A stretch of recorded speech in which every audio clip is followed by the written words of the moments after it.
So నిన్న ఎంతవరకు చూసాం మనం? సూక్ష్మ ఆర్థిక శాస్త్రం, స్థూల ఆర్థిక శాస్త్రం. స్థూల ఆర్థిక శాస్త్రం ఏం చేస్తుంది, సూక్ష్మ ఆర్థిక శాస్త్రం ఏం చేస్తుంది అనే విషయాలు మనం చూసాం. సూక్ష్మ దేని చూస్తుంది చెప్పండి? ఒక ఇండివిజువల్ లెవెల్లో కానీ, ఒక కంపెనీ ఇండివిజువల్ లెవెల్లో కానీ, ఒక సెక్టార్ లెవెల్లో కానీ వ్యక్తి కానీ ఒక సెక్టార్ కానీ సూక్ష్మం చేస్తుంది. అది స్థూల అంటే మొత్తం దేశం, మొత్తం దేశాన్ని ప్రభావితం చేసే అంశాలని స్టడీ చేస్తుంది. దేశాన్ని ప్రభావితం చేసే అంశాలను స్టడీ చేసేదాన్ని ఏమంటాం? స్థూల ఆర్థిక శాస్త్రం. అలా కాకుండా ఒక ఇండివిజువల్ లెవెల్లో ఉండే అంశాలని స్టడీ చేసేదాన్ని సూక్ష్మ ఆర్థిక శాస్త్రం అంటాం. సో ఈరోజు ఆర్థిక శాస్త్రం అయిపోయింది కాబట్టి ఆర్థిక వ్యవస్థలు ఏవైతే ఉన్నాయో, ఆర్థిక వ్యవస్థలు, వాటిల్లో కూడా డిఫరెన్స్ ఉన్నాయా? ఒకటే కేటగిరీ ఉందా, డిఫరెంట్ కేటగిరీస్ ఉన్నాయా? ఆర్థిక వ్యవస్థల్లో ఉన్న డిఫరెంట్ కేటగిరీస్, క్లాసిఫికేషన్ ఆఫ్ ఆర్థిక వ్యవస్థలు లేదా క్లాసిఫికేషన్ ఆఫ్ ఎకానమీస్. ఎకనామిక్స్ కాదు, ఎకానమీ. ఎకానమీస్ లో కూడా వేరియస్ టైప్స్ ఆఫ్ ఎకానమీస్ ఏంటో మనం ఇప్పుడు చూద్దాం. వేరియస్ టైప్స్ ఆఫ్ ఎకానమీస్ లో మొదటిది మార్కెట్. మార్కెట్ ఆర్థిక వ్యవస్థ. మార్కెట్ ఆర్థిక వ్యవస్థ ఏంటి అవస్థ?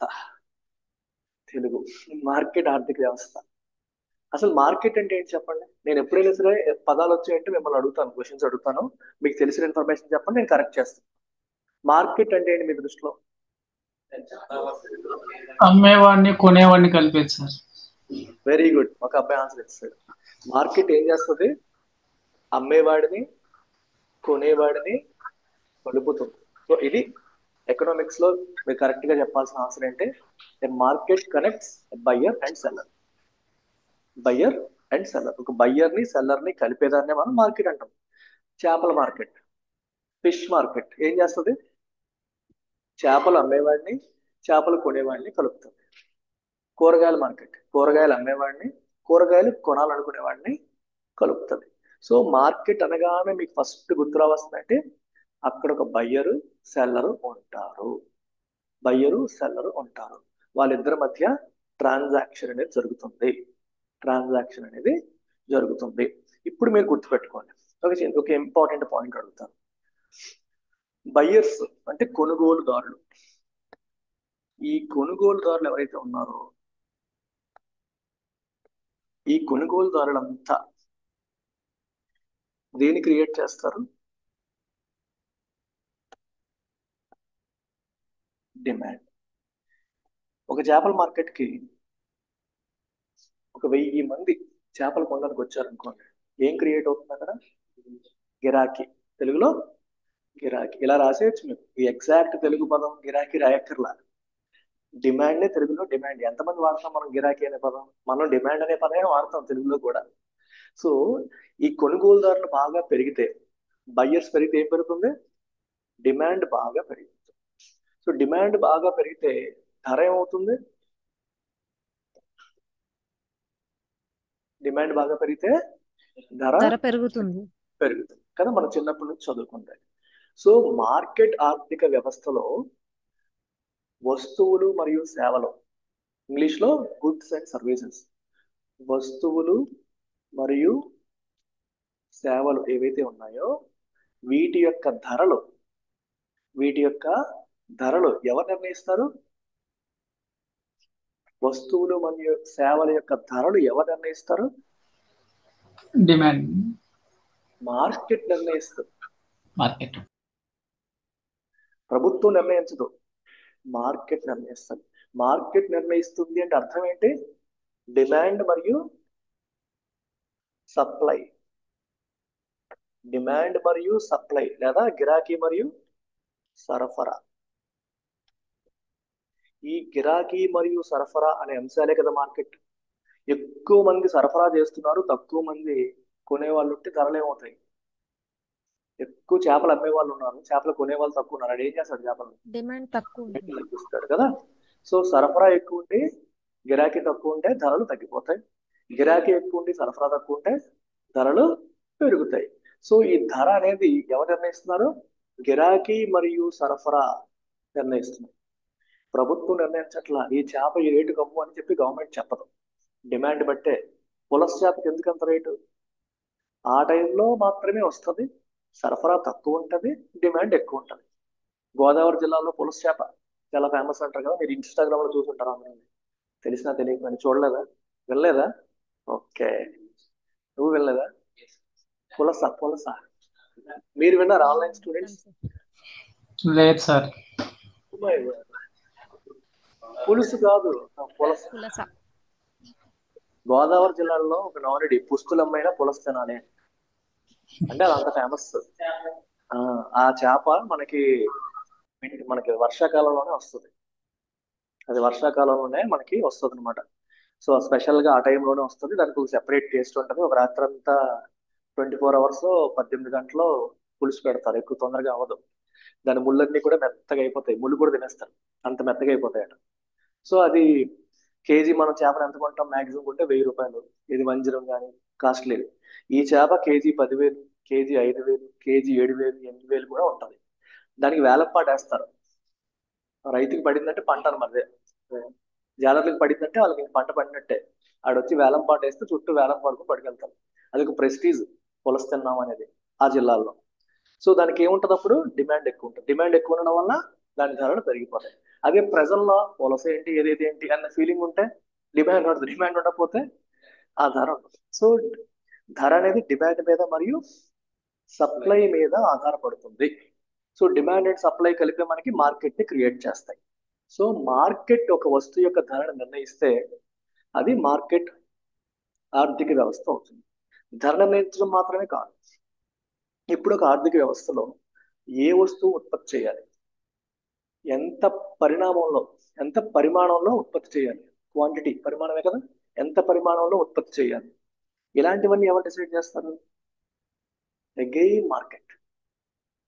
ఏ వస్తువు ఉత్పత్తి చేయాలి. ఫర్ ఎగ్జాంపుల్ స్టూడెంట్స్ అందరూ కూడా గ్రూప్ టూ నోటిఫికేషన్ అని అంటే ఆటోమేటిక్ గా మేము ఏం చేస్తాం? గ్రూప్ 2 కోర్స్ లాంచ్ చేస్తాం.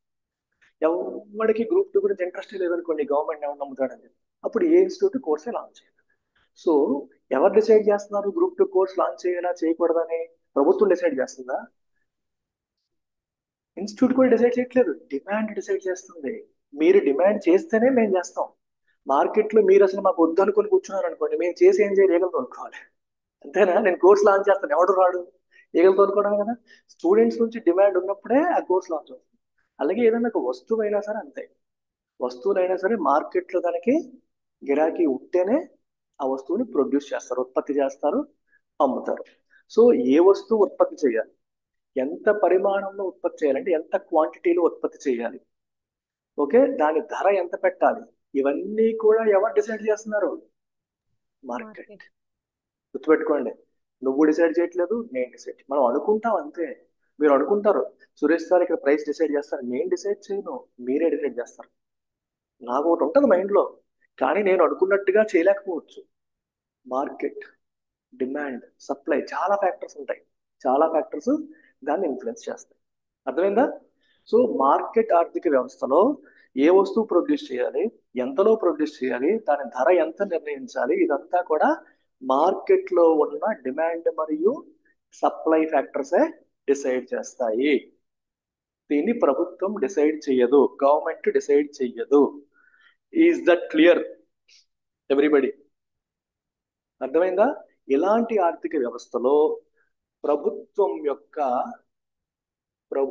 యొక్క జోక్యం చాలా తక్కువగా ఉంటుంది. గవర్నమెంట్ యొక్క ఇంటర్ఫియరెన్స్ చాలా తక్కువ ఉంటుంది. గవర్నమెంట్ ఎక్కువగా తల దూర్చదు. ఏ వస్తువు ప్రొడ్యూస్ చేయాలి, ఎంతలో ప్రొడ్యూస్ చేయాలి, ఏ ధరకు అమ్మాలి, ఇలాంటి విషయాలు మార్కెట్కి వదిలేస్తుంది. ప్రభుత్వం అన్నిట్లో దూరిపోయి ఈ వస్తువే ప్రొడ్యూస్ చెయ్యి, ఈ రేటు కమ్ము అని చెప్పదు. ఈ క్వాంటిటీలో చెయ్యండి, ఈ రేటుకి చెయ్యండి అని ప్రభుత్వం చెప్పదు. అలాంటి వ్యవస్థను ఏమంటాం మనం?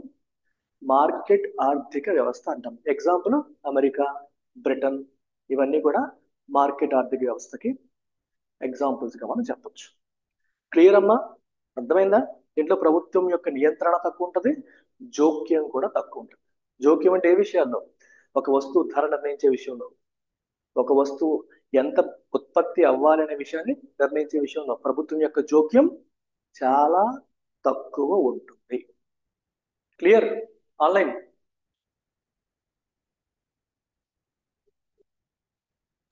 Yes sir. యా, నేను అడిగినప్పుడల్లా మీరు రెస్పాండ్ అవ్వాలి. ఓకేనా? Right. Next second system.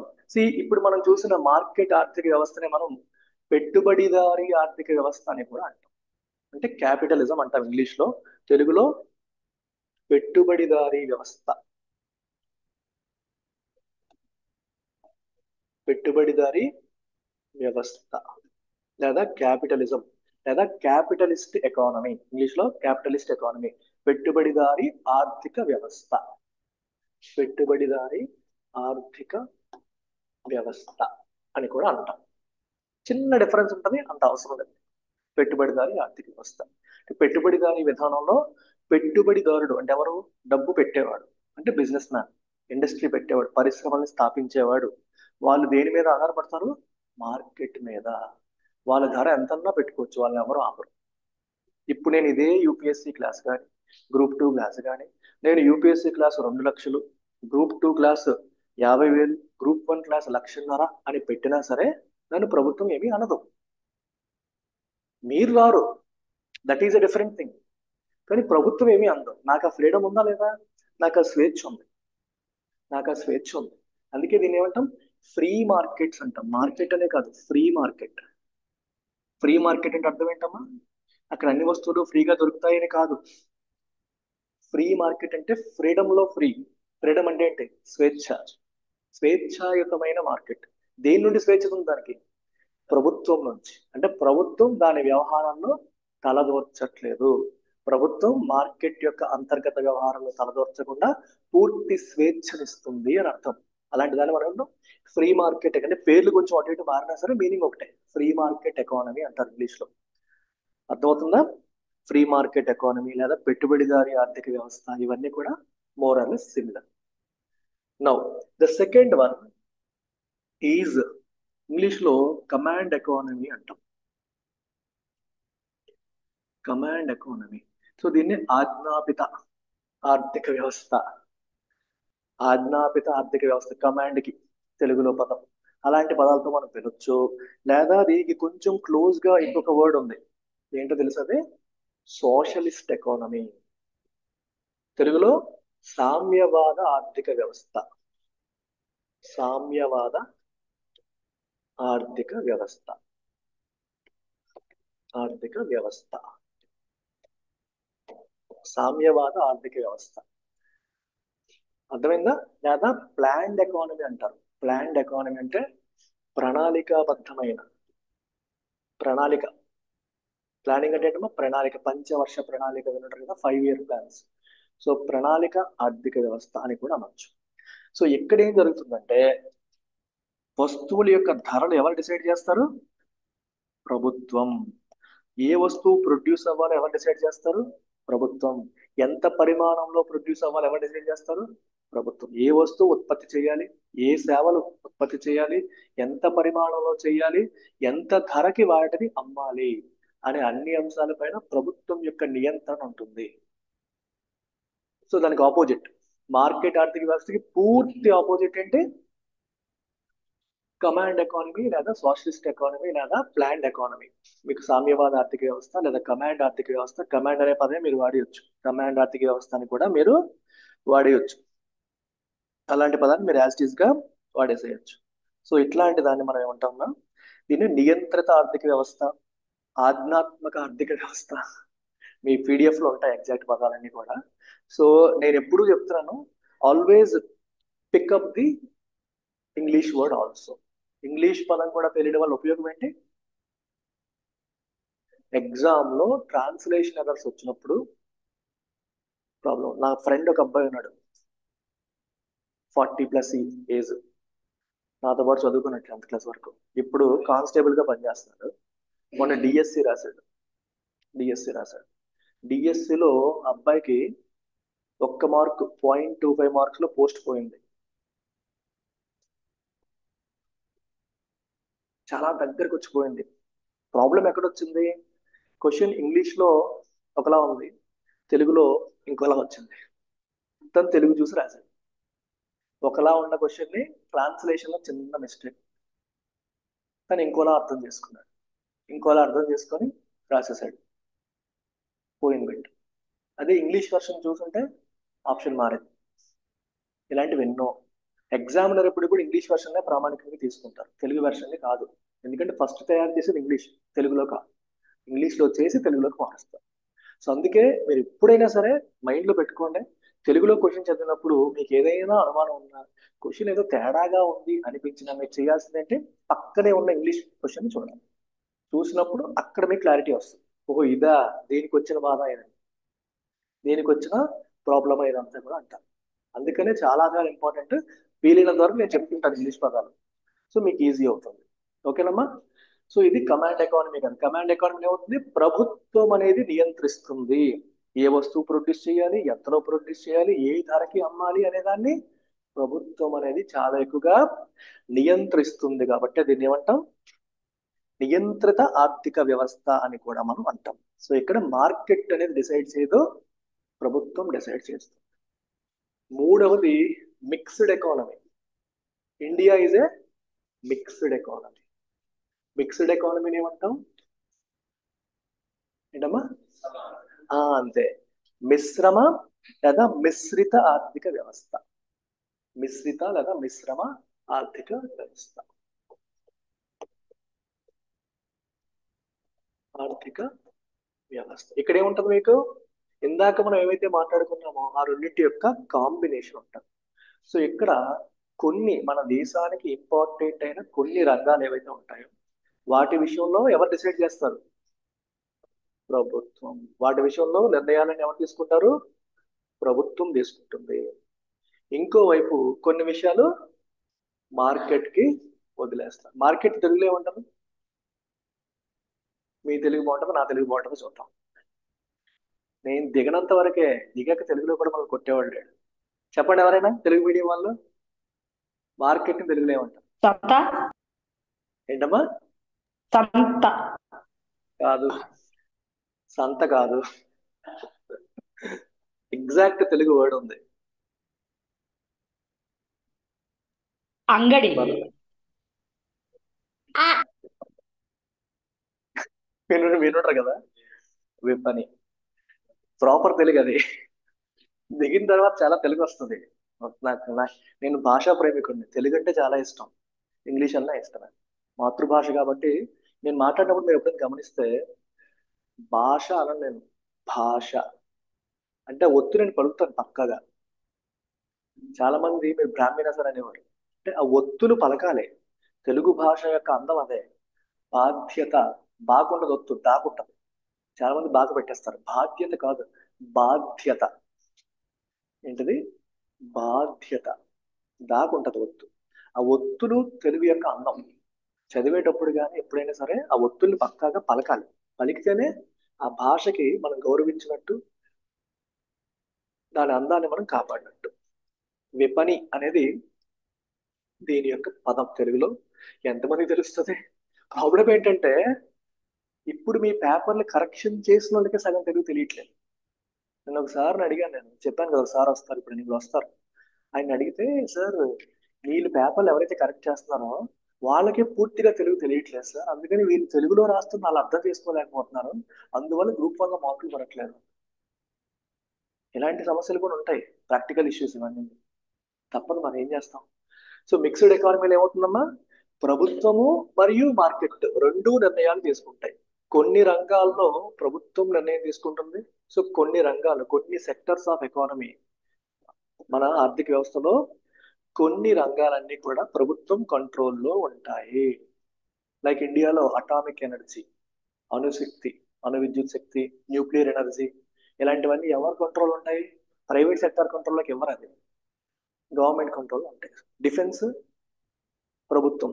Defence కూడా మనకి ప్రభుత్వం యొక్క కంట్రోల్ ఉంటాయి. సో కొన్ని ఇంపార్టెంట్ సెక్టర్స్ అన్ని గవర్నమెంట్ కంట్రోల్లో ఉంటాయి, ఇంకొన్ని సెక్టార్స్ ఏమో మార్కెట్కి వదిలేస్తారు. సో అలా కాంబినేషన్ ఉండేదాన్ని ఏమంటాం, మిక్స్డ్ ఎకానమీ అంటాం. మిక్స్డ్ ఎకానమీకి ఎగ్జాంపుల్ ఇండియా. మార్క్ ఇందాక కమాండ్ ఎకానమీకి ఎగ్జాంపుల్ ఏం చెప్తారు, ఇప్పుడు నార్త్ కొరియా చెప్పొచ్చు మీరు. నార్త్ కొరియా మొత్తం అతనే డిసైడ్ చేస్తాడు కదా అంతా. ఒకప్పుడు యుఎస్ఎస్ఆర్ చెప్పొచ్చు, ఇప్పుడు తగ్గిపోయింది, కానీ ఒకప్పుడు యుఎస్ఎస్ఆర్ అంటే Soviet union, Russia, China, Russia ఇవన్నీ కూడా ఒకప్పుడు కమాండ్ ఎకానమీస్. తర్వాత తర్వాత అవి కూడా ఫ్రీడమ్ ఇచ్చేసాయి. ఒకప్పటి రష్యా, ఒకప్పటి చైనా, ఒకప్పటి క్యూబా, ఇవన్నీ చెప్పొచ్చు. ఇప్పుడైతే నార్త్ కొరియా చెప్పొచ్చు. ఇవన్నీ కమాండ్ ఎకానమీ. మిక్స్డ్ ఎకానమీ ఇప్పుడు ప్రజెంట్ ప్రపంచంలో చాలా ఎకానమీస్ మిక్స్డే ఉంటాయి. కొన్ని ఇంపార్టెంట్ సెక్టర్స్ అన్ని గవర్నమెంట్ కంట్రోల్ ఉంటాయి, మిగిలినవి మార్కెట్కి వదిలేస్తారు. ఓకేనా, ఇది మిక్స్డ్. నాలుగోది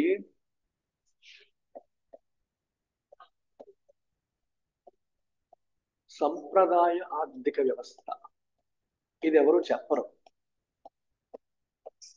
లేదా ట్రెడిషనల్ ఎకానమీ. ట్రెడిషనల్ ఎకానమీస్ చూడు, మీరు చక్కగా ఇంగ్లీష్ కూడా నేర్చేసుకుంటున్నారు ఇప్పుడు. సంప్రదాయాలు, ట్రెడిషన్స్. ట్రెడిషన్స్ అంటే ఏంటి, సంప్రదాయాలు. Traditional economy. ట్రెడిషనల్ ఎకానమీ అంటే అర్థం ఏంటి, ఇప్పుడు మీరు ఒక ట్రైబల్ ఏరియాకి వెళ్ళారు అనుకోండి. ట్రైబల్ ఏరియాలో ఏ వస్తువు ప్రొడ్యూస్ చేయాలి అనేది ఎవరు డిసైడ్ చేస్తారు, ట్రెడిషన్స్. అంటే పూర్వం నుంచి ఏం చేస్తారో అదే ఫాలో అయిపోతారు. అక్కడ మార్కెట్, డిమాండ్, సప్లై ఇలాంటివి చూడరు. ఆచారాలు, వ్యవహారాలకి ఎక్కువ ఇంపార్టెన్స్ ఉంటుంది. పూర్వం నుంచి మనం ఏదైతే చేస్తున్నామో అదే చేసుకుంటూ వెళ్ళాలి అనే పద్ధతిని ఏమంటాం, సంప్రదాయ, ట్రెడిషనల్ ఎకానమీ. సో ఇక్కడ ఇప్పుడే గుర్తుపెట్టుకోండి, ఇక్కడ క్లాసిఫికేషన్ అనేది దేని మీద బేస్ చేసుకున్నాం అంటే, ఎంత ధర పెట్టాలి, ఏ వస్తువు ఉత్పత్తి చేయాలి, ఎంత పరిమాణంలో ఉత్పత్తి చేయాలి, ఇలాంటి నిర్ణయాలన్నీ ఎవరు తీసుకుంటున్నారు అనే దాని మీద బేస్ అవుతాం. ఆ నిర్ణయాలన్నీ మార్కెట్ తీసుకుంటే అది మార్కెట్ ఎకానమీ. ఆ నిర్ణయాలన్నీ ప్రభుత్వం తీసుకుంటే అది నియంత్రిత ఆర్థిక వ్యవస్థ. ఆ నిర్ణయాలన్నీ మార్కెట్ మరియు ప్రభుత్వం తీసుకుంటే అది మిశ్రిత ఆర్థిక వ్యవస్థ. ఆ నిర్ణయాలు అనేవి ఆచార వ్యవహారాలని, ట్రెడిషన్స్ ని బేస్ చేసుకొని జరిగితే అది ట్రెడిషనల్ ఎకానమీ. అంతే. సో ట్రెడిషనల్ ఎకానమీకి ఎగ్జాంపుల్ ఏంటి, గిరిజన పల్లెలు, ట్రైబల్ విలేజెస్. అవి best examples of traditional economy. వాళ్ళు బయట ప్రపంచంతో దూరంగా ఉంటారు. బయట ఎక్కడో ఏదో కొంటారు, ఏదో అమ్ముతారు అనే దాంతో వాళ్ళకి సంబంధం లేదు. మేము పూర్వం నుంచి ఏదైతే తయారు చేస్తున్నామో, ఏదైతే ఉత్పత్తి చేస్తున్నామో అదే వాళ్ళు చేస్తూ ఉంటారు. అది ట్రెడిషనల్ ఎకానమీ యొక్క కథ. అర్థమైందా? రైట్. సో 4 అయిపోయామ్మా. నెక్స్ట్ ఇంకేంటి మీకు, సెక్టర్స్ ఆఫ్ ఎన్ ఎకానమీ అంటే ఆర్థిక వ్యవస్థలో ఉన్న వివిధ రంగాలు. సెక్టార్స్ ఏమంటాం, రంగాలు. మీకు తెలిసిన రంగాలు చెప్పండి. ప్రాథమిక రంగం, ప్రైమరీ సెక్టర్. మర్చిపోయారా, మీకు తెలుసుగా చిన్నప్పటి నుంచి. ప్రాథమిక రంగం ఇంగ్లీష్ లో ప్రైమరీ సెక్టర్. సెకండరీ తెలుగులో అయితే ద్వితీయ లేదా పారిశ్రామిక రంగం అని కూడా మనం అంటాం కదా దీన్నే. ప్రైమరీ సెక్టర్ వ్యవసాయం చేసింది, ఇది పారిశ్రామిక రంగం. Secondary sector. మూడోది ఏంటమ్మా, తృతీయ. తృతీయ దాన్ని మనం సేవా రంగం అని కూడా అంటాం. ఇంగ్లీష్ లో టెర్షియరీ. టెర్షియరీ, టెర్షియరీ సెక్టర్ అంట. ఇవి కాక ఇంకో 2 వచ్చాయి, చతుర్థ రంగము, పంచమ రంగము. మనకి ఇవే చిన్నప్పటి నుంచి చదివాం, ఈ 3 చదివాం చిన్నప్పటి నుంచి. ఇవి కాక కొత్తగా ఏమొచ్చాయమ్మా, చతుర్థ రంగము అంటే 4వది, 5వది పంచమ రంగము, 5వది పంచమ రంగం. చతుర్థ రంగము మరియు పంచమ రంగము. సో ఇలా మనకి 5 రంగాలు అనేవి కనిపిస్తున్నాయి. అయితే ఏ రంగంలో ఏం జరుగుతుందో మనం తెలుసుకుందాం. First primary sector.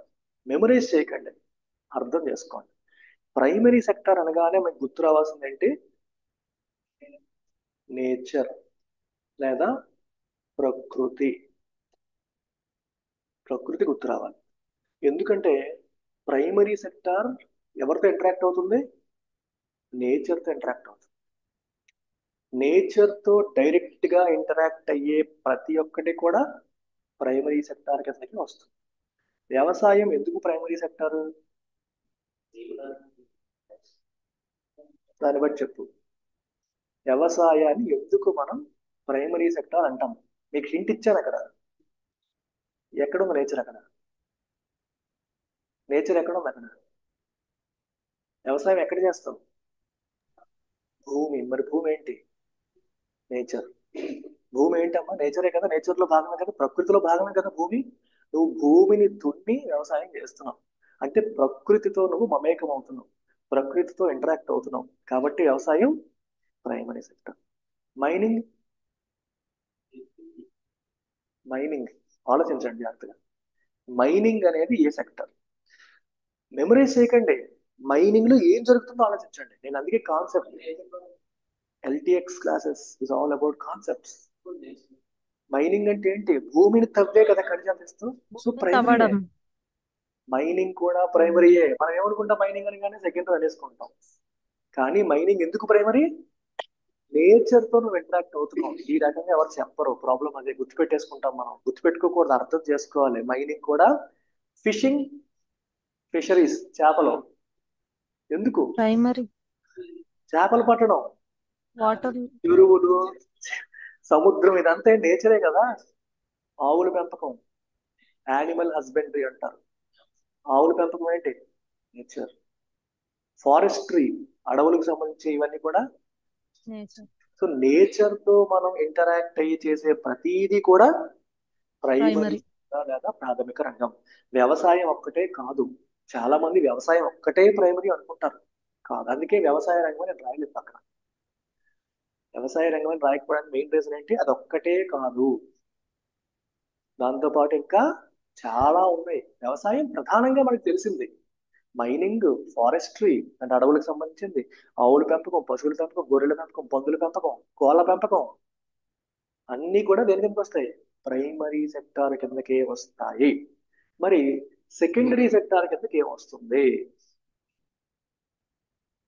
ఆలోచించండి. ఫ్యాక్టరీస్. నేను కాన్సెప్ట్ పరంగా అడుగుతున్నాను, ఫ్యాక్ట్స్ పరంగా అడగను. నేను అన్ని కూడా ఫ్యాక్ట్స్ పరంగా అడగను, కాన్సెప్ట్స్ పరంగా అడుగుతాను.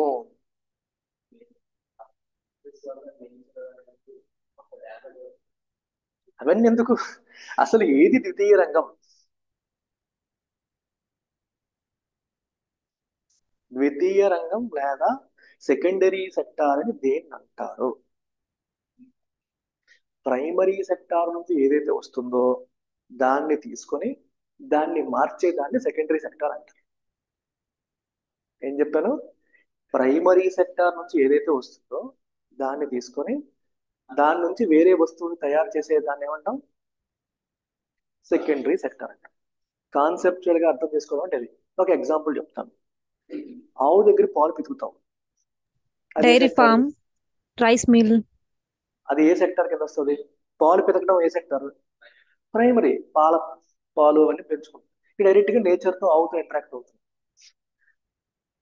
ఆ పాలను తీసుకొచ్చి పెరుగు చేస్తున్నాం, వెన్న చేస్తున్నాం, పన్నీర్ చేస్తున్నాం, ఐస్ క్రీమ్ చేస్తున్నాం. ఇదే సెక్టర్. ఎందుకు? సెకండరీ. ప్రైమరీ సెక్టార్ నుంచి నీకు వచ్చిన అవుట్పుట్ ఏంటి? మిల్క్. దాన్ని తీసుకొని దాన్ని నువ్వు రూపాంతరం చేస్తున్నావు, దాన్ని మార్పు చేస్తున్నావు, దాన్ని చేంజ్ చేసి ఇంకో కొత్త వస్తువు తయారు చేస్తున్నావు.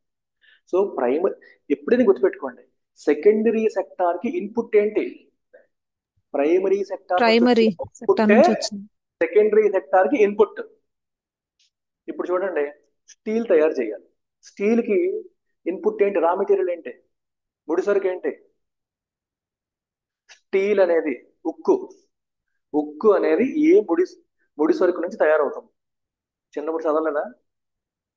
ఇది ఎకానమీ కాదు, ఇది బేసిక్స్. చెప్పండి అమ్మా. ఉక్కు దేని నుంచి తయారవుతుంది? కమాన్. ఇనుము నుంచి. ఇనుము నుంచే ఉక్కు వస్తుంది. సో ఐరన్ అనేది స్టీల్ కి రా మెటీరియల్. ఇనుము అనేది స్టీల్ కి రా. ఇనుము ఏంటి? ఓర్, ఖనిజం. ఇనుము అనేది ఏంటి? మనం తయారు చేసేది కాదు, అది ఖనిజం. ఐరన్ అనేది ఖనిజం, తవ్వి తీసుకొస్తాను. Iron ore, iron ore mining అంటారు. ఇట్స్ అన్ ఓర్, నేచర్ లో భూమిలో నిక్షేపమై ఉంటది ఖనిజం అది. ఆ ఖనిజాన్ని తీసుకొచ్చి దాన్ని చాలా ఎక్కువ టెంపరేచర్ లో వేడి చేసి ఒక ప్రాసెస్ ఫాలో అయితే నీకు స్టీల్ తయారవుతుంది. సో స్టీల్ మ్యానుఫ్యాక్చరింగ్ ఏ సెక్టర్? Secondary sector. మరి దానికి రా మెటీరియల్ ఏంటి? ప్రైమరీ సెక్టర్ యొక్క అవుట్పుట్. సో ఈ రోజు మనం మ్యానుఫ్యాక్చరింగ్, రబ్బర్ ఉంది, రబ్బర్ ఇండస్ట్రీ, రబ్బర్ చెట్ల నుంచి వస్తుంది. అర్థమవుతుందా? దానికి ఇన్పుట్ ఏంటి? మళ్ళీ ప్రైమరీ సెక్టర్. గుర్తుపెట్టుకోండి, ఇలా ఎప్పుడైనా చదివారా? మేము మెమొరైజ్డ్ ఇట్. ఇదేమో సెకండరీ, అదేమో ప్రైమరీ. అలా మెమొరైజ్ చేయకూడదు ఎకానమీని, అర్థం చేసుకోవాలి. నేచర్ తో మన యొక్క ఇంటరాక్షన్ తో వచ్చేదంతా కూడా ప్రైమరీ. ప్రైమరీ సెక్టార్ నుంచి వచ్చే అవుట్పుట్ ని ఇన్పుట్ గా తీసుకొని దాన్ని మార్పులు చేసేదంతా కూడా సెకండరీ. అర్థమైందా? క్లియర్? సెకండరీ సెక్టార్ అని అంటారు. మరి సేవా రంగం మూడోది ఏంటి? ఈ రెండు రంగాలని సపోర్ట్ చేసేది సేవా రంగం. అంటే ఇక్కడ ఒక వస్తువు అనేది ప్రొడ్యూస్ అవ్వట్లేదు, ఒక వస్తువు ఉత్పత్తి చెందట్లేదు, కానీ ఆ వస్తువు ఉత్పత్తి చెందే క్రమంలో ఇది సహాయపడుతుంది. ఫర్ ఎగ్జాంపుల్, నువ్వు ప్రైమరీ రంగం అంటే అడవికి వెళ్ళి చెట్లు కొట్టేసి ఆ దూలాలని అన్నాం, ప్రైమరీ సెక్టర్ కింద వెళ్ళిపోయింది, రైట్? ఓకే. మరి ఆ దూలాలను తీసుకొచ్చి పేపర్ చేయాలి, దాన్ని ఏమంటాం? సెకండరీ అంటాం. మరి ఆ దూలాలు అడవి నుంచి పేపర్ పేపర్ ఫ్యాక్టరీకి ఎలా వస్తాయి? ఎగురుకుండా వచ్చేస్తే ఏంటి? ట్రాన్స్పోర్టేషన్, సేవారంగం. సో సేవారంగం ఏం చేసింది? సపోర్ట్ చేసింది. ఏ రంగాన్ని? సెకండరీ సెక్టార్ని సపోర్ట్ చేసింది, రెండింటిని కూడా సపోర్ట్ చేస్తుంది.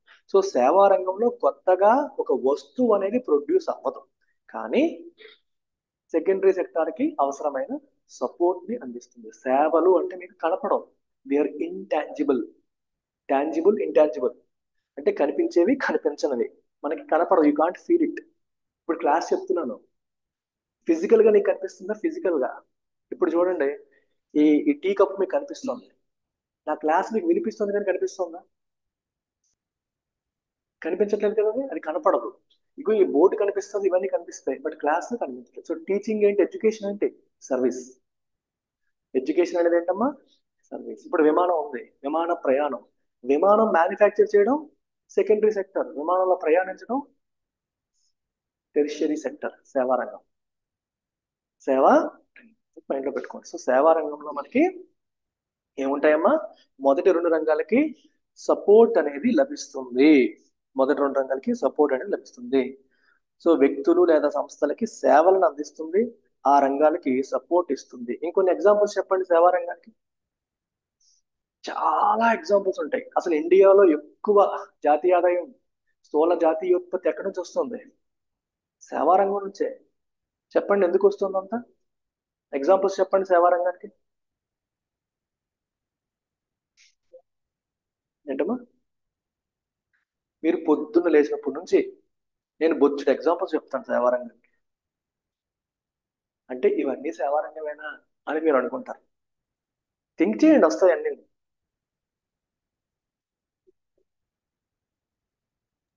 బ్యాంకింగ్. Very good. బ్యాంకింగ్. అక్కడ ఏదైనా వస్తువు ప్రొడ్యూస్ అవుతుందా? లేదు, సేవారంగం. ఒకటి ఆలోచించండి, ఒక పని అవుతుంది కానీ వస్తువు అయితే ప్రొడ్యూస్ అవ్వట్లేదు, అలాంటివన్నీ సేవారంగంకి వచ్చేస్తాయి. బ్యాంకింగ్. ఇప్పుడు మన ఎడ్యుకేషన్, ఇంకా కరెక్టే, నిజమే. అది మీకు ఏమందిస్తున్నారు? సేవలు అందిస్తున్నారు, ప్రభుత్వ సేవలు అంతే. కరెక్టే. ఇంకా మీరు బ్యూటీ పార్లర్కి వెళ్తారు, అది సేవే. వైద్యం కూడా సేవారంగమే. లాయర్లు సేవారంగమే. సాఫ్ట్వేర్ ఇంజనీర్లు సేవారంగమే. వాళ్ళు తయారు చేసే సాఫ్ట్వేర్ నీకు కనపడదు, సాఫ్ట్వేర్ ఇంజనీర్ చేసేది అంటే సేవారంగం. ఇదంతా కూడా సర్వీసెస్ సెక్టర్ అయ్యి. అర్థమవుతుందా? ఫిజికల్ గా టాంజిబుల్ గా మీకు వస్తువు కనిపిస్తే తప్పితే అవన్నీ కూడా సర్వీసెస్ సెక్టర్ కిందకి వచ్చేస్తాయి, సేవారంగం కిందకి మనకి వచ్చేస్తాయి. ఓకేనా?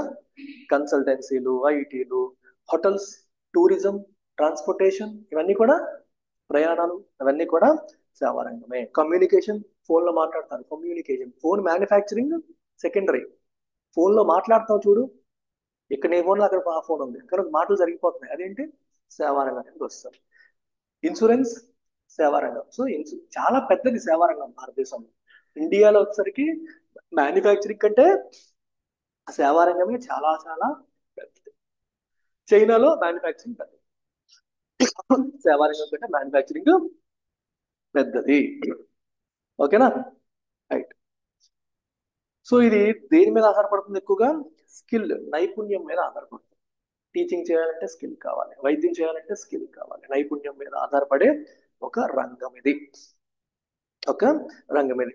రీసెంట్గా ఇది ఎందుకు బాగా ఇంప్రూవ్ అవుతుందంటే అర్బనైజేషన్, నగరీకరణ, విలేజెస్ నుంచి ఎక్కువగా సిటీస్కి రావడాలు, వలసకి రావడాలు, ఇలా అవసరాలు పెరగడాలు, అవన్నీ కూడా ఇప్పుడు Zomato, Swiggy manufacturing services, Uber, Ola, Rapido, మీరు మీరు ఏవి చూడలేదు మీరు? ఇవన్నీ మీరు చూసినవే. హోటల్లో జరిగేది ఏంటి? సర్వీస్. అర్థమవుతుందా? ఇవన్నీ కూడా మనకి సర్వీసెసే. అయితే చతుర్థ రంగం, ఇంగ్లీష్ లో క్వటర్నరీ సెక్టర్ అంటారు. క్వటర్నరీ.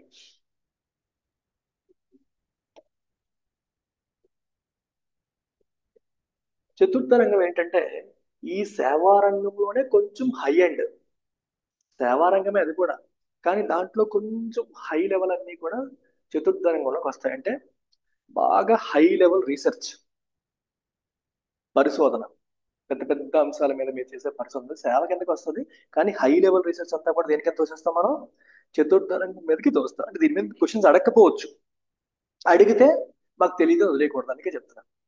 సో బాగా జ్ఞానం, నాలెడ్జ్ ఎక్కువగా. ఇప్పుడు చూడండి, మామూలు ట్రాన్స్పోర్టేషన్ ఉంది, అది తీసుకొచ్చి చతుర్థ రంగంలో పెట్టక్కర్లేదు. హెయిర్ కట్, సెలూన్స్ చతుర్థ రంగంలో పెట్టక్కర్లేదు, సింపుల్ అవి, సింపుల్ టాస్క్. అలా కాకుండా బాగా హై ఎండ్ రీసెర్చ్, కొత్త కొత్త మెడిసిన్స్ కనిపెట్టడం కోసం నువ్వు చేసే రీసెర్చ్ కానీ, పెద్ద పెద్ద స్పేసెస్, పెద్ద పెద్ద పరిశోధనలు కానీ, అలాంటివి హై టెక్నాలజీతో ముడిపడి ఉన్నవి. ఓకే, ఇలాంటివి ఇన్ఫర్మేషన్ టెక్నాలజీ కానీ, టెలికమ్యూనికేషన్ టెక్నాలజీ కానీ, బయోటెక్నాలజీ కానీ, బాగా హై ఎండ్ టెక్నాలజీతో డీల్ చేసేవన్నీ ఏమంటాం? చతుర్థ రంగంలోకి వెళ్తాం. మీకు ఒకవేళ ఆప్షన్స్ లో పెడితే హై ఎండ్ టెక్నాలజీలు, high end services, high end research ఇవన్నీ కూడా చతుర్థ రంగంలోకి వెళ్తాయని మైండ్ లో పెట్టుకోండి. Okay, right. అండ్ ఫైనల్ గా పంచమ రంగం, దీన్ని క్వినరీ సెక్టర్ అని చెప్పేసి అంటాం. ఇంగ్లీష్ మీకు అవసరం ఉండదు, రాస్తున్నాను. Quinary sector. సార్ అది ఇంగ్లీష్ లో చెప్పండి. Yeah, quinary, QUINARY, quinary sector. So quinary sector ఏంటమ్మా? పంచమ రంగం. సో పంచమ రంగం ఏంటంటే ఒక దేశం యొక్క స్థితిగతుల్ని ఎవరు నిర్ణయిస్తారు? పెద్ద పెద్ద పొలిటీషియన్స్, పెద్ద పెద్ద కంపెనీ సిఇఓస్. మన దేశం ఎలా వెళ్ళాలో అంబానీ నిర్ణయిస్తాడు, అదానీ నిర్ణయిస్తాడు, మోదీ నిర్ణయిస్తారు. అంటే పెద్ద పెద్ద పొలిటీషియన్స్ మరియు పెద్ద పెద్ద వ్యాపారవేత్తలు మరియు సిఇఓస్, ఇట్లాంటి వాళ్ళ వర్గాన్ని అంతా కూడా దీన్ని ఏమంటాం? క్వినరీ సెక్టర్ అంటాం. క్వినరీ సెక్టర్ ఏంటంటమ్మా? అత్యున్నత స్థాయి నిర్ణయాలని ప్రభావితం చేయగలిగే వాళ్ళ పీపుల్, పొలిటీషియన్స్ కావచ్చు, లేదా కంపెనీ సిఇఓస్ కావచ్చు, వీరందరినీ కలిపి మనం క్వినరీ సెక్టర్ అని చెప్పేసి అంటాము. అంటే ప్రభుత్వంలో ఉన్న ఉన్నతాధికారులు, పెద్ద పెద్ద సంస్థల సిఇఓస్, ప్రముఖ శాస్త్రవేత్తలు, చాలా పెద్ద పెద్ద శాస్త్రవేత్తలు, చిన్న చిన్న లెవెల్ వాళ్ళు కాదు, ఇట్లాంటి వాళ్ళంతా policy makers, world class professionals, ప్రపంచ స్థాయి ఈ ప్రొఫెషనల్స్, వీళ్ళంతా కూడా మనకి దేంట్లోకి వస్తారు? క్వినరీ లేదా పంచమ రంగంలోకి వస్తారు. ఇవి మన 5 రంగాలు, మీరు చదువుకోవాల్సిన 5 రంగాలు అన్నమాట. సో భారతదేశంలో ఏ రంగానికి ఎక్కువ ఇంపార్టెన్స్ ఉంది అంటే ఆన్సర్ ఏం చెప్తారు? తృతీయ రంగం. భారతదేశానికి దేనికి ఇంపార్టెన్స్ ఉంది? తృతీయ రంగం లేదా సేవా రంగానికి. అభివృద్ధి చెందుతున్న దేశాల్లో ఎక్కువగా సేవా రంగం అనేది టాప్ లో, ఎక్కువగా అభివృద్ధి దేశాల్లో సేవా రంగం అనేది మనకి టాప్ లో కనిపిస్తోంది అని మనం చెప్పొచ్చు. సరేనా? ఓకే, ఇప్పుడు మీకు కొన్ని క్వశ్చన్స్ అడుగుతాను. ప్రాథమిక రంగం యొక్క లక్షణాలు చెప్పండి. ప్రాథమిక రంగం యొక్క లక్షణాలు ఎలా ఉంటుంది? ప్రాథమిక రంగం ప్రాథమిక రంగంలో టెక్నాలజీ ఎక్కువ ఉంటుందా? ఉండదు. సో ఉండదు. టెక్నాలజీ తక్కువ ఉంటుంది. శ్రమ ఎక్కువ ఉంటుందా? సో లేబర్ ఇంటెన్సివ్ అంటాం. శ్రమ ఎక్కువగా ఉండి టెక్నాలజీ తక్కువగా ఉండే రంగం. టెక్నాలజీని ఏమంటారు తెలుగులో? సాంకేతికత. సాంకేతికత లేదా సాంకేతిక పరిజ్ఞానం అంటాం. సో సాంకేతికత తక్కువ ఉంటది దేంట్లో? ప్రాథమిక రంగంలో. ఇంకా శ్రమ ఎక్కువ. శ్రమ ఎక్కువగా ఉంటుంది. ప్రకృతి ఆధారిత. దేని మీద ఆధారపడి? Nature dependent. Nature dependent. Climate అని అనకూడదు, నేచర్ డిపెండెంట్. నేచర్ డిపెండెంట్ అని చెప్పి మనం అంటాం. ఓకే. అభివృద్ధి చెందుతున్న దేశాల్లో ప్రాథమిక రంగం ఇంపార్టెంట్ రోల్ ప్లే చేస్తుందా? జీడిపిలో ఎక్కువ వాటా ఉంటుందా? ఉంటుంది. కొంచెం 16%. మనకి వ్యవసాయానికి 16% ఉంటుంది. మరీ తక్కువ కాదు, ఒక మాదిరిగా ఉంటుంది. రెండు ద్వితీయ రంగం. ద్వితీయ రంగం యొక్క లక్షణాలు ఏంటమ్మా? మెయిన్ సాంకేతికత, టెక్నాలజీ ఎక్కువగా ఉంటుంది. మ్యానుఫ్యాక్చరింగ్ సెక్టర్లో టెక్నాలజీ ఉంటుంది. అలాగే ఏంటమ్మా? శ్రమ ఉంటుంది. శ్రమ తక్కువ అని చెప్పలేము, కానీ ఎక్కువ ఎంప్లాయ్మెంట్ ఇది కూడా క్రియేట్ చేస్తుంది. వ్యవసాయం క్రియేట్ చేస్తుంది, ఇది కూడా ఎక్కువ ఎంప్లాయ్మెంట్ క్రియేట్ చేస్తుంది అని మనం చెప్పొచ్చు. రైట్. నెక్స్ట్ వచ్చేసి మనకి ఈ మూడు అయిపోయాయి కదా, ఇంకో రెండు చెప్తా. ఈ రెండు గురించి కూడా మీకు ఎక్కడ చెప్పరు.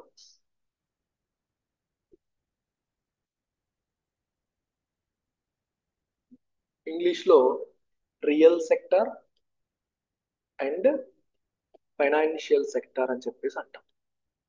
ఏంటమ్మా? Real sector, financial sector. ఈ రెండింటి మధ్య డిఫరెన్స్ ఏంటి? తెలుగులో వాస్తవ రంగము, ఆర్థిక రంగము.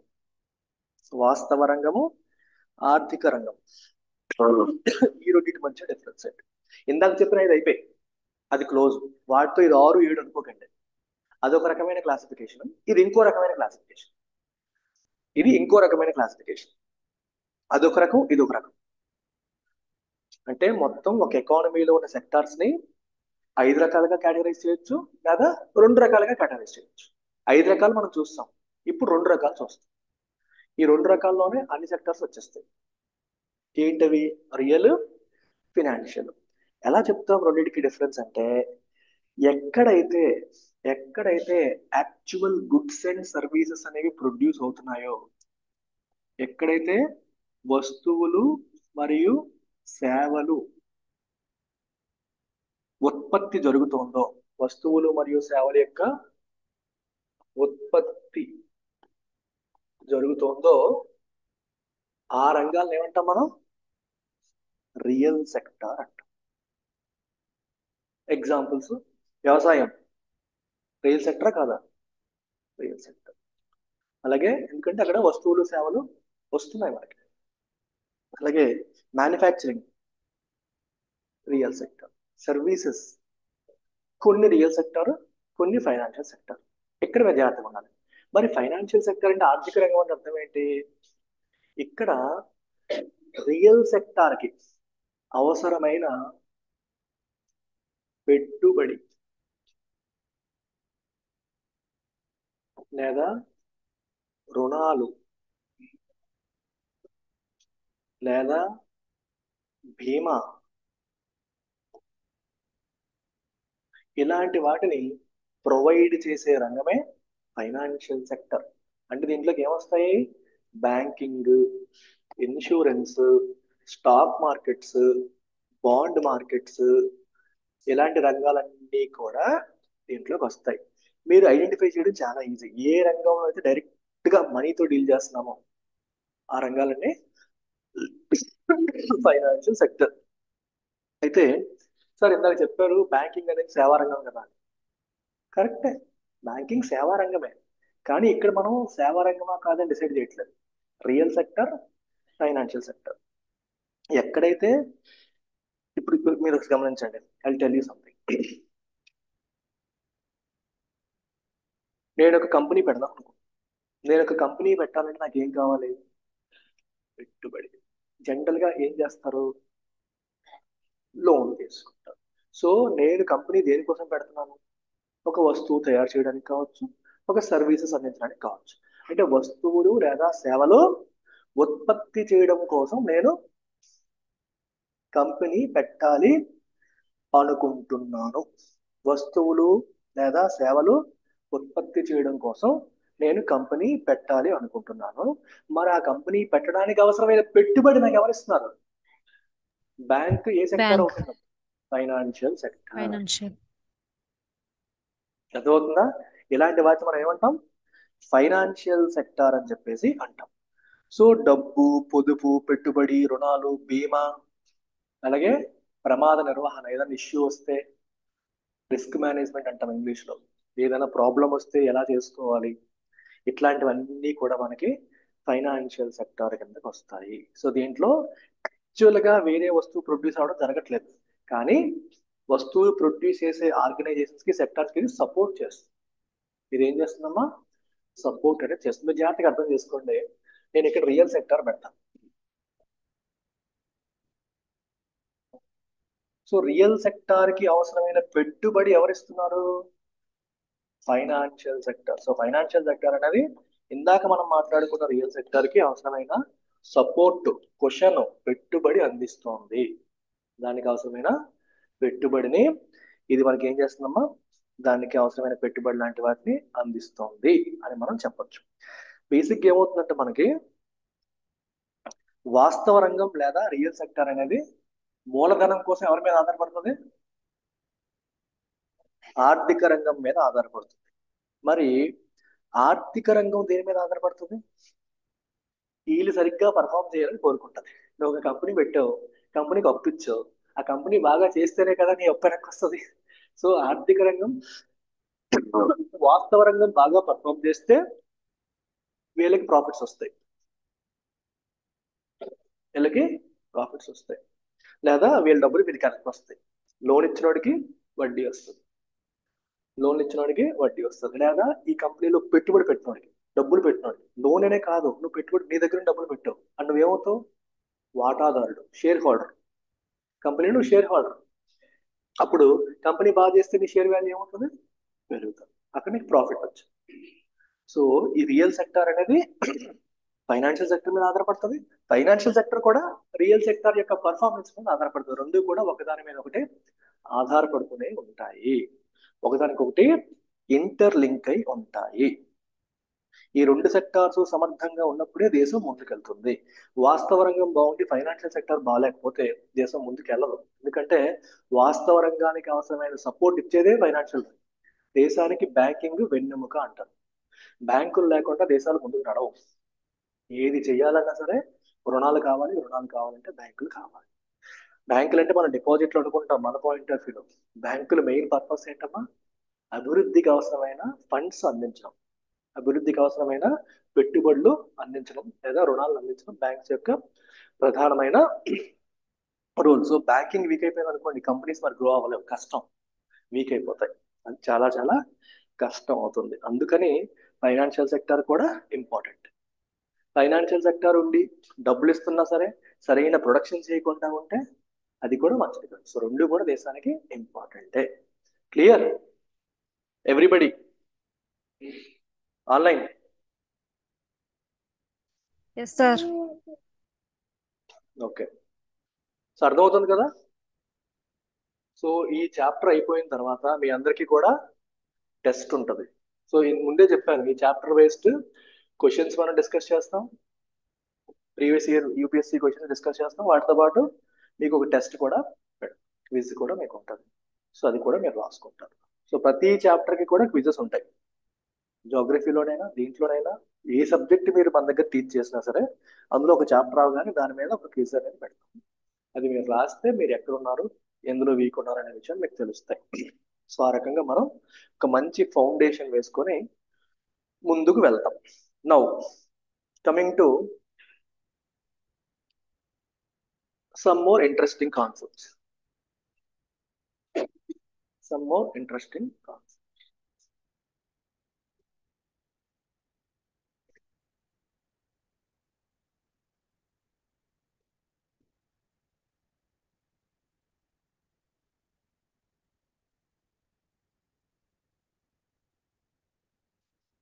డిమాండ్ మరియు supply, law of demand and law of supply. Law of demand, law of supply. లేదా గిరాకీ నియమము, సరఫరా నియమము. గిరాకీ నియమము, సరఫరా నియమము. ఇప్పుడు మిమ్మల్ని కొన్ని క్వశ్చన్స్ అడుగుతాను. నాకు తెలిసి మీలో చాలా మంది రెండో క్వశ్చన్కి తప్పు చెప్తారు, మొదటి క్వశ్చన్ కరెక్ట్ ఆన్సర్ చెప్తారు. సో క్వశ్చన్ ఏంటంటే, ధర పెరిగే కొద్దీ డిమాండ్ ఏమవుతుంది? ధర పెరిగే కొద్దీ డిమాండ్ ఏమవుతుంది? తగ్గుతుంది. తగ్గుతుంది. సో ధర మరియు గిరాకీ ఆర్ ఇన్వర్స్లీ ప్రపోర్షనల్, విలోమానుపాతంలో ఉంటాయి. ఇన్వర్స్లీ ప్రపోర్షనల్ వెళ్ళదా? ఓకే. డైరెక్ట్లీ ప్రపోర్షనల్, అనులోమానుపాతము, విలోమ, అంతేనా? 10th క్లాస్ లో చదువుకుంది, తర్వాత చదువు. విలోమానుపాతంలో ఉంటాయి. ఇప్పుడు ధర పెరిగే కొద్దీ సప్లై ఏమవుతుంది? ధర పెరిగే కొద్దీ సప్లై ఏమవుతుంది? ఆన్లైన్ చెప్పండి. పెరుగుతుంది సార్. ఏంటమ్మా? పెరుగుతుంది. తగ్గుతుందా పెరుగుతుందా? ధర పెరిగింది, సరఫరా పెరుగుతుందా తగ్గుతుందా? పెరుగుతుంది సార్. ధర పెరిగి డిమాండ్ పెరిగితే సరఫరా కూడా పెరుగుతుంది.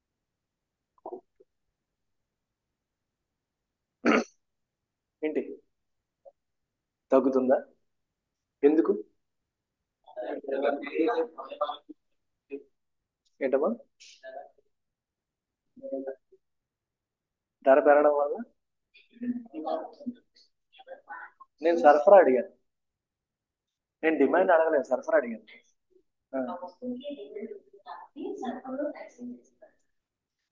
డిమాండ్ ఉంటది కాబట్టి సరఫరా తగ్గించేస్తారా? సో డిమాండ్ అనేది మర్చిపో. డిమాండ్ కాన్స్టెంట్ గా ఉంది అనుకో, డిమాండ్ కాన్స్టెంట్ గా ఉంది అనుకుని చెప్పండి. ధర పెరిగితే సరఫరా ఏమవుతుంది? ఇప్పుడు నేను ఎకానమిక్ క్లాసెస్ లో ఒక మాట చెప్తాను. మనలో చాలా మంది క్లాసెస్ వినేటప్పుడు ఎలా ఆలోచిస్తామంటే, వినియోగదారుడి దృక్కోణంలో ఆలోచిస్తాం. ఎందుకంటే మనం ఒక వినియోగదారులం కాబట్టి, అంటే కన్జ్యూమర్ పాయింట్ ఆఫ్ వ్యూలో మనం ఆలోచిస్తాం. కానీ కొన్ని సందర్భాల్లో మీరు ఉత్పత్తిదారుడి దృక్కోణంలో కూడా చూడాలి. దృక్కోణం అంటే point of view. So manufacturer point of వ్యూలో కూడా మీరు ఆలోచించాలి కొన్నిసార్లు. ప్రతిసారి వినియోగదారుడి పాయింట్ ఆఫ్ వ్యూ చూస్తే మీకు లెక్క తెలీదు. ఇప్పుడు నేనున్నాను, ఇప్పుడు ఐఏఎస్ కోచింగ్ ఇండస్ట్రీ ఉందనుకోండి, ఇది సేవా రంగమే. ఇందులో ఫీజులు పెరుగుతున్నాయి అనుకోండి, అప్పుడు ఎక్కువ మంది కోచింగ్ సెంటర్లు పెట్టడానికి వస్తారా రారా? వినియోగదారుడి పాయింట్ ఆఫ్ వ్యూ థింక్ చేయకండి, ఉత్పత్తిదారుడి పాయింట్ ఆఫ్ వ్యూ థింక్ చేయండి. ఓహో, ఇందులో ఎంత బిజినెస్ వస్తుందా, ఎన్ని డబ్బులు వస్తాయా, ఎంత ఫీజులు పెట్టుకోవచ్చా అని ఎక్కువ మంది వస్తారా రారా? వస్తారు. అదే నేను చెప్పాను. సో ధర పెరిగితే సరఫరా, ఇది వినడానికి కొంచెం మీకు అటు ఇటుగా ఉన్నప్పటికీ ఇది కరెక్ట్. నేను సరఫరా పెరిగితే ధర ఏమవుతుందని అడగలేదు, ధర పెరిగితే సరఫరా ఏమవుతుంది అడిగాను. మీరు రివర్స్ ఆలోచిస్తున్నారు. సరఫరా పెరిగితే ధర ఏమవుతుంది? తగ్గిపోతుంది. ధర పెరిగితే సరఫరా పెరుగుతుంది, సరఫరా పెరిగితే ధర ఏమవుతుంది? ఇది ఎలా ఆలోచిస్తారు చెప్పండి ఒకసారి. ఇది క్లియరా? ఇది చెప్పండి, ఈ పాయింట్ క్లియరా కాదా? నేను ధర పాయింట్ ఆఫ్ వ్యూలో మాట్లాడుతున్నాను ఇక్కడ. ధర పెరిగితే డిమాండ్ ఏమైంది? తగ్గింది. ధర పెరిగితే డిమాండ్ తగ్గింది. ధర పెరిగితే సరఫరా ఏమైంది? ఇది అర్థమైందా? సో ధర మరియు సరఫరా అనులోమానుపాతంలో ఉన్నాయి, ధర మరియు గిరాకీ విలోమానుపాతంలో ఉన్నాయి. ఇది అర్థమైపోయింది కదా? నెక్స్ట్ వచ్చేసి రివర్స్ లో రండి. మిమ్మల్ని కన్ఫ్యూజ్ చేయడమే నా ఉద్దేశం. కన్ఫ్యూజ్ అవ్వండి, పర్లేదు. కన్ఫ్యూజ్ అయితేనే బ్రెయిన్ కొంచెం ఆలోచిస్తారు. ఏ కన్ఫ్యూజన్ లేకుండా అలా వినేసి మెమరైజ్ చేసేస్తే ఫన్ ఉండదు. There is no fun in that. Okay, ఇప్పుడు రివర్స్ లో రండి. గిరాకీ పెరిగితే ధర ఏమవుతుంది? పెరుగుతుంది. చూసారా, రివర్స్. అక్కడ ఏం చెప్పాం? ధర పెరిగితే గిరాకీ తగ్గుతుంది అన్నాం, కానీ గిరాకీ పెరిగితే ధర పెరుగుతుంది. ఇక్కడ 2 ఏరోలు పైకి వచ్చాయి, ఇక్కడ మాత్రం ఇది పెరిగితే ఇది తగ్గిపోయింది, ఒక ఏరో డౌన్ వచ్చింది. ఇప్పుడు రివర్స్ లో రండి. సరఫరా పెరిగితే ధర ఏమవుతుంది? తగ్గిపోతుంది. ఎలా? ఒక వస్తువు ఇప్పుడు ఎల్టీఎక్స్ వైజాగ్ ఉంది, వైజాగ్ లో గల్లీకి ఒక కోచింగ్ సెంటర్ ఉందనుకోండి, మాలో మేము కొట్టుకు సెర్చ్ ఏం చేస్తాం? మీకు ఫీజులు తగ్గించేస్తాం, అంతేనా? సరఫరా పెరిగితే ఏమవుతుంది? ధరలు తగ్గుతాయి. సో సరఫరా పెరిగితే ధరలు తగ్గుతాయి. క్లియర్? సో కాకపోతే వీటినే మనం ఏమంటాం? లా of demand and law of supply అంటాం. వాటిని కాదు, వీటిని ఏమంటాం మనం? లా ఆఫ్ డిమాండ్ అంటే డిమాండ్ నియమము, సప్లై నియమము, గిరాకీ నియమము మరియు సరఫరా నియమం. మీ కుడి పక్క ఏది రాశారో అవి నియమాలు, ఇవి మీ అండర్స్టాండింగ్. మనం ఇది ఆలోచిస్తున్నప్పుడు ఆ డిమాండ్ పెరిగితే ధర పెరుగుతుంది, సరఫరా పెరిగితే ధర తగ్గిపోతుంది, ఇది మనకు తెలుసు, కానీ ఇవి నియమాలు. అర్థమయ్యాయి కదా? బుర్ర పెట్టండి అంతే, డోంట్ మెమరైజ్. ఎప్పుడైనా కన్ఫ్యూజన్ వస్తే బుర్ర పెట్టేయండి అంతే, ఆలోచించండి. ఒక ఎగ్జాంపుల్ పెట్టేసుకోండి. ధర పెరిగితే సరఫరా ఏమవుద్ది అని ఆలోచించారు కదా, మీరేం ఆలోచించాలి? సరఫరా గురించి మాట్లాడతాం కదా, నేను సరఫరా చేసే వ్యక్తిని, నేను ఉత్పత్తిదారుని అనుకుంటాను. ధర పెరుగుతుంది, ఎక్కువ రేట్లు ఉన్నాయంటే నేను అందులో దిగాలనుకుంటాను కదా, సో పెరుగుతుంది. This is how you need to think. మీరు ఆ పొజిషన్లో మిమ్మల్ని పెట్టుకుని ఆలోచించాలి. ఇలా మీరు నేర్చుకుంటే బట్టి కొట్టాల్సిన అవసరం ఉండదు, గుర్తుండిపోద్ది లైఫ్ లాంగ్, మళ్ళీ మర్చిపోరు ఎప్పుడు. మెమరైజ్ చేస్తారే, ఇదాగా సార్ క్లాస్లో ఏదో చెప్పారు ఇది వస్తుంది, దట్ ఈస్ మెమరైజేషన్. ఆ రోజు సార్ క్లాస్ ఏదో చెప్పారు, నోట్స్ నుంచి బిట్ వచ్చిందా, ఈ పద్ధతి నుంచి బయటకు వచ్చేయాలి.